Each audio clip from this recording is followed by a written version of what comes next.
The Sharpie 500 at Bristol, live on TNT, coming to the green flag. Dale Earnhardt Jr. leads Rusty Wallace, Jeff Gordon, Johnny Benson, and Michael Waltrip. Green flag.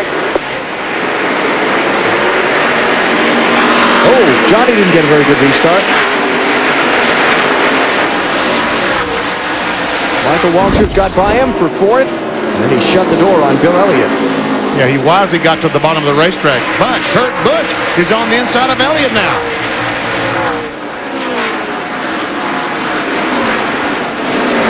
And Ricky Craven, the 32 Tide Ride, is going to try to follow, and does. And here comes Ward Burton.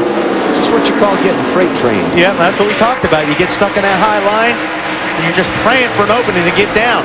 There's just not as much grip in that high line as there is down low. Jimmy Spencer there working on Bill Elliott. In the 41, Jimmy won last night's NASCAR Busch Series race here. Well, Benson got the spot back. He lost on the restart to Michael. That is fourth place. All right, Bill, back off and dive left. Bobby will let you in. Too late now. Kurt Busch rolling through Michael Waltrip. That'll be for fifth place.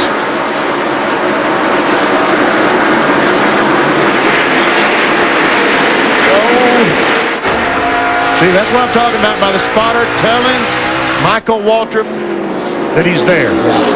And you almost, a lot of times too, if you look up in the mirror and you see a guy coming, you almost can feel that he's going to be there when you get to the turn. And I think with the spotter helping him as well as seeing that Ricky had a run, probably had an idea that Ricky was going to be down there. So Michael Waltrip in that 15 shuffled back to 8th place there after being as high as 4th just after the restart. And you saw that Bill Elliott did get down between the 18. Matt, what's going on with Michael? Well, Benny, the last half of happy hour, they finally fixed the 15 car's tightness. They didn't make any changes this afternoon, but the car is tight again. He's just trying to hang on to it, but that car just will not cut. Robbie Gordon spins in traffic. Caution's out. Better go, Robbie. First gear. Come on, there you go. And Junior's not going to let him get it back. Now, there's another bad guy. Yeah, Robbie's not going to be happy with Junior. And the guy that hit him in the back to spin him out. Yeah. Okay. Oh, yeah, this is going to be a nice evening. Robbie started back in 30th, so we'll get a look at what happened to him when we come back. Third caution flag already, and just one lead change so far.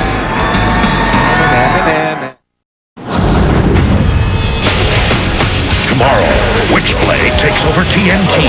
See every episode back-to-back and don't miss the drama of Witchblade.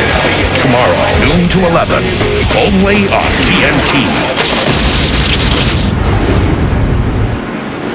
Under caution in the Sharpie 500 at Bristol for trouble in turn 4.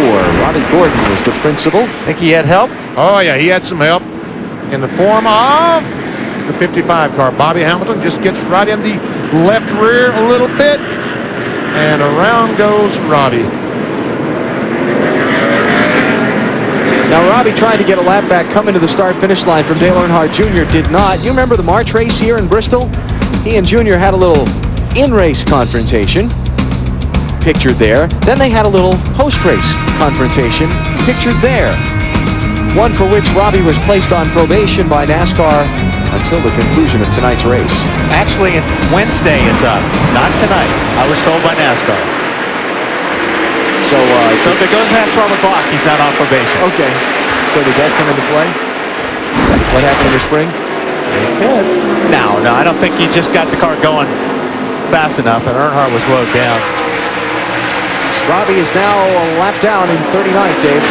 And the car's okay, Alan. They came on pit road, pulled out a little sheet metal, and changed 4 tires. But the biggest problem for Robbie, his earplugs popped out about 12 laps ago.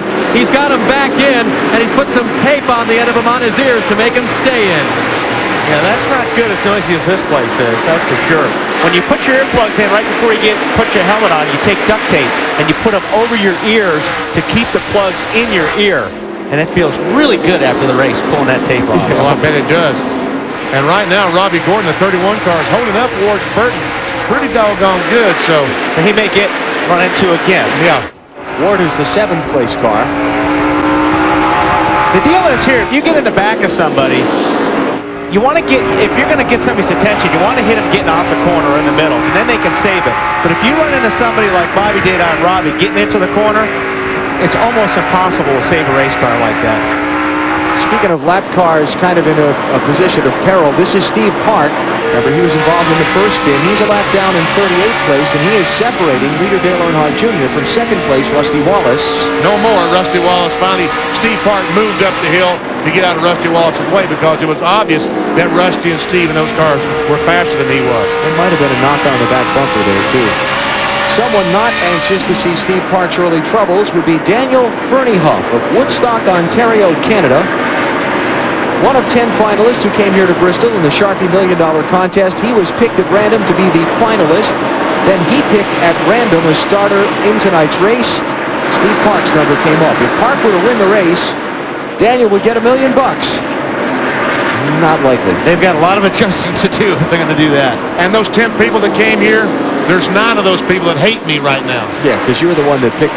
I was the one that reached in the hat and drew out Daniel's name. Steve Park, one lap down, 38th place. Long night ahead of him here. It's Ricky Craven right behind Park there. Ricky's in 6th place. Marty, how about that damage on Ricky's car? Yeah, you remember that contact early on with Kurt Busch. Kurt came on the radio right after that and apologized through his spotter to Ricky Craven for the contact. There is some damage there on the right front fender of Ricky Craven's tied Ford, but it doesn't rub the tires, so they're not really concerned about it right now. Just a little tight for Ricky right now. And here we go. Sterling Marlin, Mark Martin. Contenders for that NASCAR World Cup Championship running right together. Not where they want to be, though. No. 23rd and 24th place there, BP. Mark started 21st. Sterling started 27th. So those 20 changes or so that Sterling and Lee McCall and Tony Glover made this morning evidently are working a little bit better than yesterday. He's marching forward. Well, I don't know. You want to call 4 spots a march? Okay. Maybe not a march. He's easing forward. Yeah, he's easing. Moseying. How about that? That's good. Dale Earnhardt Jr. is the leader of the Sharpie 500. He took the lead from Jeff Gordon at the very first lap. He's paced every one of the 47 we've run so far. Bristol Motor Speedway and the Sharpie 500 going under the caution flag just as we come back. That would be Ricky Craven sitting at the bottom of turn 2. Well, he gets the thing going again, and I don't think he's going to get lapped. He was at 6th place at the time of his spin. I don't see damage to the front, so evidently some damage from the back, and it's from, yeah.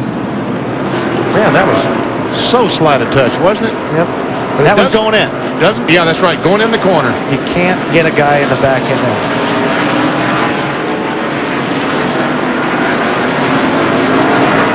I tell you what, he's very fortunate he didn't back that thing in the wall, because down turn 1, you'd think he's carrying enough momentum that he would not be able to keep the car from backing in, but he did. Craven got it going. He stayed on the lead lap. Let's take a break while we're under the yellow.